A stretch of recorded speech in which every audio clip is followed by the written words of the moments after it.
ధర్మం గురించి తెలుసుకునే ముందు ధర్మం యొక్క ఆధారం గురించి తెలుసుకోవలసి ఉంటుంది. ధర్మానికి 5 ఆధారాలుంటాయి: జ్ఞానం, ప్రేమ, న్యాయం, అంకితభావం, ధైర్యం.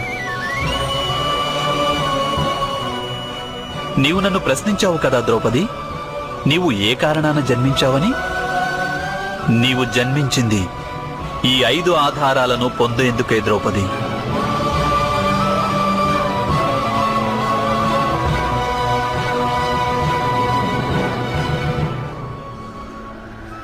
దేవతలన్నారు, నీవు ఆర్యావర్తన భవిష్యత్తుని నిర్మాణం కావిస్తావని.